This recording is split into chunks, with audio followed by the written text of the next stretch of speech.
नमस्कार बंधु তোমরা সবাই কেমন আছো আশা করি ভালো আছো আমি মৌ চক্রবর্তী তোমরা দেখছো ফুডি মৌ চ্যানেলের নতুন একটা ভিডিও যারা ইউটিউব থেকে প্রথমবার আমার ভিডিও দেখছো ইউটিউবের ফুডি মৌ চ্যানেলটা সাবস্ক্রাইব করে দিও যারা ফেসবুক থেকে প্রথমবার আমার ভিডিও দেখছো ফেসবুকের ফুডি মৌ পেজটা কিন্তু ফলো করে দিও এখন রান্না করছি ঝাল ঝাল মটন কষা বা মটনের ঝোলও হতে পারে এটা তো যে রান্নাটা করছি তোমাদের অনেকেরই কিন্তু প্রচুর ভালো ভালো রেসিপি চ্যানেল আছে তোমরা দারুণ করে মটন রান্না করতে পারো আমি কিন্তু রান্নার অত স্পেশাল কিছু জানি না মানে স্পেশাল কোনো রাঁধুনি না আমি ঘরে ঠিক যেরকম রান্না করি সেরকমই রান্না তোমাদের মাঝে সাঝে দেখাই তো এই রান্না যেটা হচ্ছে মটন যেটা আমি আজকে রান্না করব মাংস তাই এটা হচ্ছে তোমার যারা ব্যাচেলার ছেলে মেয়ে আছো যারা নতুন রান্না শিখছো স্পেশাল রান্না জানো না তোমাদের জন্য এই ভিডিওটা যাতে তোমরা খুব ইজি প্রসেসে বাড়িতে একদম সহজভাবে মটন রান্না করে নিতে পারো তোমাদের জন্য এই ভিডিও তো দেখো তেল গরম হয়ে গেছে সরষের তেল দিয়ে দিয়েছি এর মধ্যে এবার এর মধ্যে দিয়ে দিচ্ছি 4টে পেঁয়াজ কুচি করে দিয়ে দিচ্ছি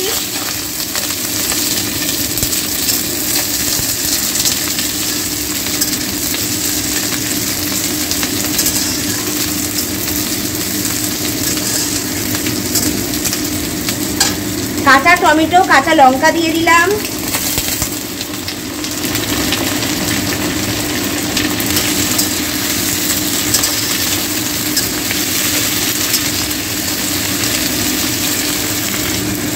নুন দিয়ে দিলাম হলুদ কাশ্মীরি লাল লঙ্কার গুঁড়ো জিরে আর ধনে গুঁড়ো একটু নাড়িয়ে নিই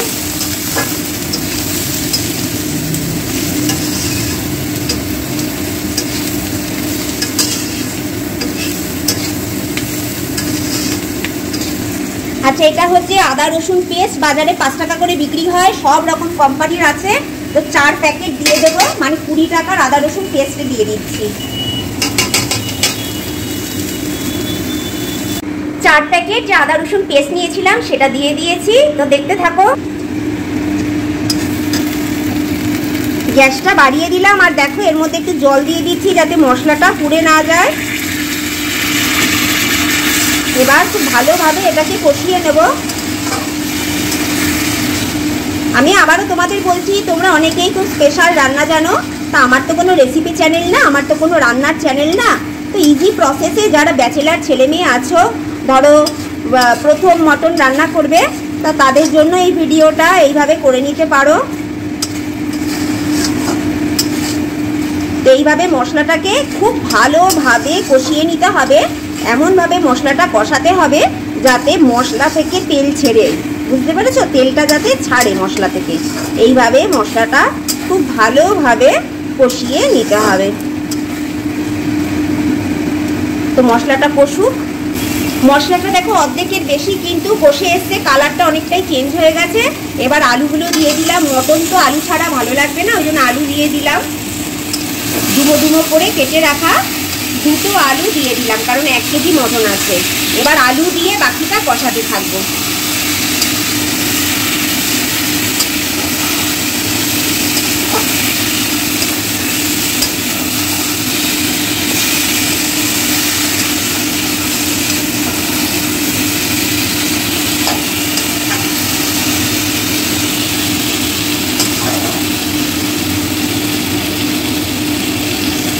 আচ্ছা মটনটা কি করেছি 1 কেজি মটন কিনেছি মটন দু রকম ভাবেই নেওয়া যায় একটাতে তোমার তেল চর্বি একটু বেশি থাকে আরেকটা তুমি বলে দিতে পারো যে আমাকে মেটে তারপরে সলিড পিস বেশি দাও তো আমি যেটা এনেছি মেটে আছে সলিড পিস আছে তার সঙ্গে একটু তেল চর্বিও আছে সেজন্য তেলটা একটু কম দিলাম কারণ এই তেল চর্বি থেকে তেল ছাড়বে লাস্টে একটু ঘি গরম মশলা দেবো সেই জন্য সর্ষের তেলটা একটু কম দিয়েছি রান্নাতে নইলে একটু বেশি তেল হয়ে যাবে পরে তো মটনটা এনে ভালো করে জল দিয়ে ধুয়ে পরিষ্কার করে কি করেছি ওটা প্রেসার কুকারে 2টো সিটি দিয়ে গ্যাসটা অফ করে দিয়েছিলাম আধা ঘন্টা রেস্টে রেখেছি প্রেসার কুকারের সিটিটা কিন্তু খুলিনি মানে ঢাকা প্রেসার কুকারে মটনটা 2টো সিটি মেরে সেদ্ধ করে তারপরে প্রেসার কুকারটা আধা ঘন্টা রেস্টে রেখে দিয়েছিলাম সিটিটা কিন্তু খুলিনি ঠিক আছে তো দেখো এই যে প্রেসার কুকারে মটনটা সেদ্ধ করে নিয়েছি 2টো সিটি দিয়েছি দিয়ে আধা ঘন্টা মতো দেখো রেস্টে রেখে দিয়েছিলাম প্রেসার কুকারটা এবার মটনটা দিয়ে দিচ্ছি সেদ্ধ মটন এটা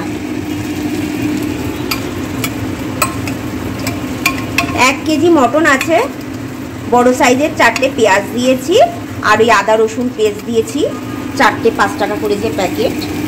এই যে এবার এগুলো দিয়ে দেবো মটনটা। একা হাতে ভিডিও করছি তো স্বাভাবিক।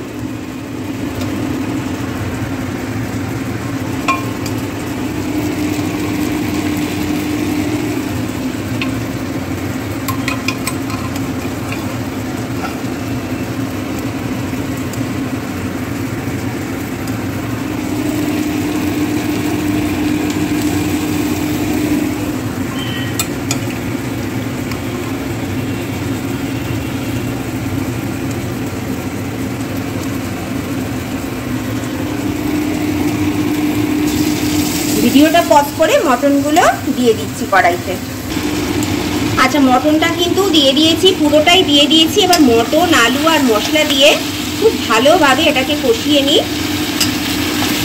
দেখতে পাচ্ছ তো তেল চর্বি, তারপরে দেখো মেটেও দিয়েছে। এই দেখো মেটে 4টে মেটে, তেল চর্বি নাল্লি পিস সব রকমই আছে। তো আলু দিয়ে মটন দিয়ে মশলা দিয়ে খুব ভালোভাবে এটাকে কষিয়ে নিই। এটার মধ্যে কিন্তু টক দই অনেকেই দেয়, তা আমি গোটা 2খানা টমেটো দিয়েছি, ওই জন্য টক দই লাগবে না। মানে আমি দিইনি, যারা দেয়। আমি যেহেতু টমেটো দিয়েছি 2টো, ওই জন্য আর টক দই দিই। তারপরে আগে ম্যারিনেশন করে রাখে, তা আমি ওসব কিছুই করিনি, আমি ডাইরেক্ট করে নিচ্ছি। এইভাবেই করি আমি আগে থেকে ম্যারিনেশন করে রাখি না।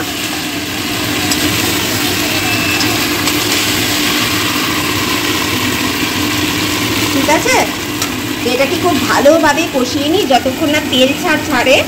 মশলা মাংস আলু থেকে যতক্ষণ তেল না ছাড়ে ততক্ষণ এইভাবে কষাতে থাকি।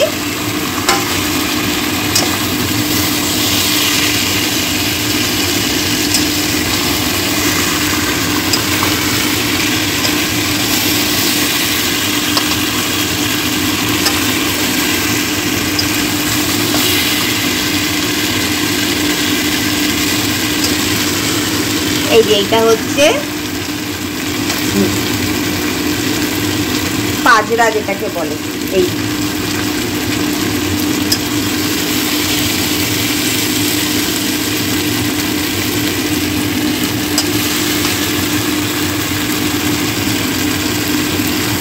বলছি প্রেসার কুকারে যে মাংসটা তোমরা সেদ্ধ করবে না, সেই মাংসটা তোমরা কতটা জল দেবে। আমি 1 কেজি মাংসে দেখো এই যে এই কাপটা তোমাদের দেখাচ্ছি, এই কাপের হাফ কাপেরও কম জল দিয়ে মাংসটা 2টো সিটি মেরে সেদ্ধ করেছি। যদি কোনো কারণে জল বেশি হয়ে যায়, মাংসের যে স্টুগুলো আছে ওগুলো কিন্তু তোমার বেরিয়ে যাবে, প্রেসার কুকারে উপচে যাবে। ঠিক আছে, ওই জন্য এইটা হাফ কাপেরও কম জল দিয়ে মাংসটা, নুন লাগবে না, সেদ্ধ করে নিয়ে এলে ভালো হবে। এর বেশি জল দেবে না, এর বেশি জল দিলে তোমার প্রেসার কুকার থেকে মাংসের যে জুসটা আছে ওটা তোমার উপচে বেরিয়ে যাবে, মুশকিল হবে, গ্যাস ট্যাস নোংরা হয়ে যাবে। তাছাড়া ওটা লসও না, ওটা বেরিয়ে গেলে, সেই কারণেই। তো এই দেখো অনেকটাই কষানো হয়ে গেছে, তোমাদের দেখাই। এই দেখো কষে কিরকম কালার এসছে দেখো। এই দেখো কেমন তেল ছাড়ছে, আমি একটু বেশি তেল দিইনি, তারপরে দেখো কেমন তেল ছাড়ছে। এই দেখো মাংস থেকে কেমন তেল ছেড়েছে। এই দেখো বাবা। আর আমি জল দিয়ে মাংসটা সেদ্ধ করার পরে দেখো হাফ কাপেরও কম জল দিয়েছি, তারপরেও দেখো মাংস থেকে কতটাই দেখো স্টু বেরিয়েছে। এই দেখো, দেখেছ কতটা জল ছেড়েছে দেখো।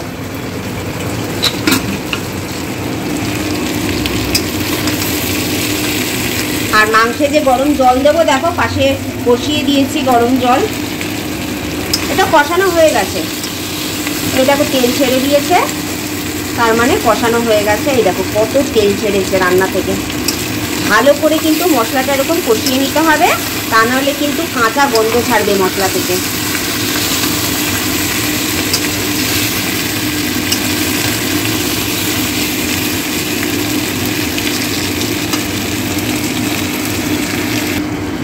আচ্ছা মাংসের যে স্টুটা ছিল এই যে প্রেসার কুকারে, এটা তো দিয়ে দিলাম মাংসের মধ্যে। আর এবার গরম জলটা দিয়ে দিচ্ছি, যে যতটা ঝোল খাবে ততটাই দেবে।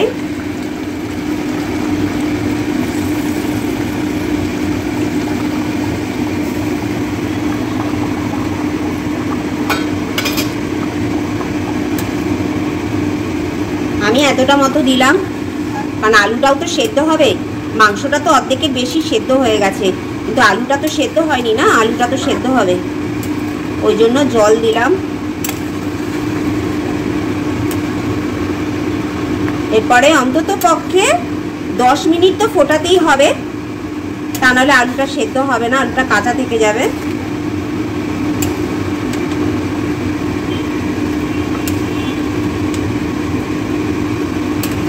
তো 10 মিনিট এরকমভাবে গ্যাসটা ঢাকা দিয়ে, মানে কড়াইটা ঢাকা দিয়ে 10 মিনিট রেখে দিই, দেখি আলুটা সেদ্ধ হোক, তারপরে আবার ফিরে আসছি রান্নায়।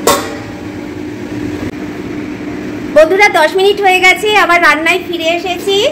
দেখবো এবার গ্যাসটা একটু কমিয়ে দিয়ে, সিমের থেকে একটু বেশি মানে একটু কমিয়ে দিয়ে তোমার কড়াইটা ঢাকা দিয়ে রেখে দিয়েছিলাম। এবার দেখবো আলুটা সেদ্ধ হয়ে গেছে কিনা।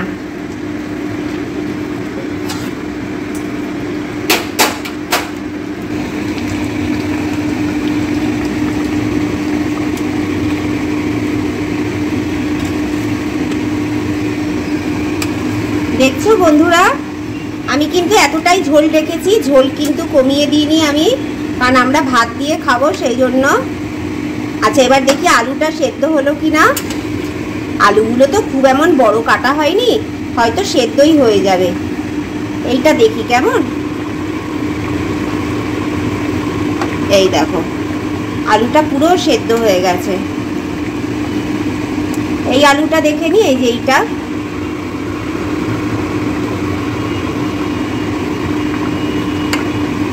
এই মাংস তো সেদ্ধই ছিল অর্ধেকের বেশি, বাকিটা তো এখন সেদ্ধ হয়ে গেল। আর আলুটাও কিন্তু খুব ভালোভাবে সেদ্ধ হয়ে গেছে। ঠিক আছে, ঝোলটা ঠিক আছে না আরো শুকাবো তোমরা বলো? ভাত দিয়ে খাবো, এটুকু ঝোল তো লাগবে বলো, নইলে ভাল লাগবে?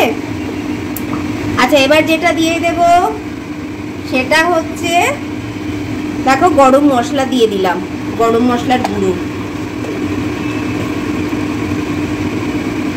আর দিয়ে দিলাম ঘি।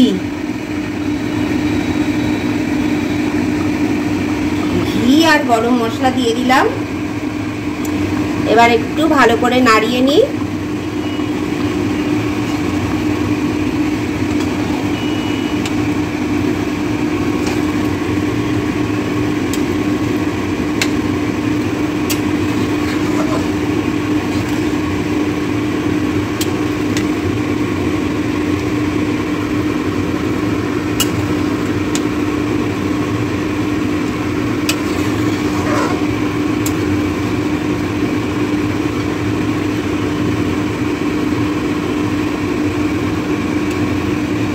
এবার একটু গ্যাসটা ঢাকা দিয়ে দেবো, মানে কড়াইটা ঢাকা দিয়ে দেবো, গ্যাসটা না সরি, কড়াইটা ঢাকা দিয়ে দেবো, দিয়ে 5 মিনিট মতো রাখবো। তাহলে ঘি আর গরম মশলার গন্ধটা খুব ভালো মতো বেরোবে।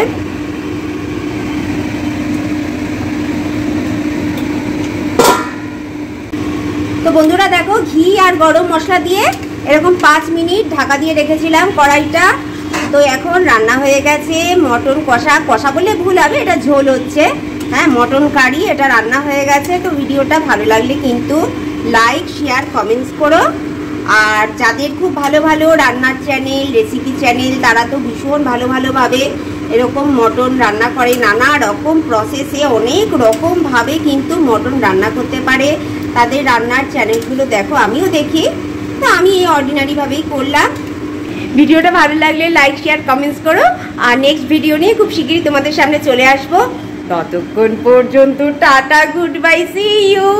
সবাই খুব ভালো থাকো, সুস্থ থাকো।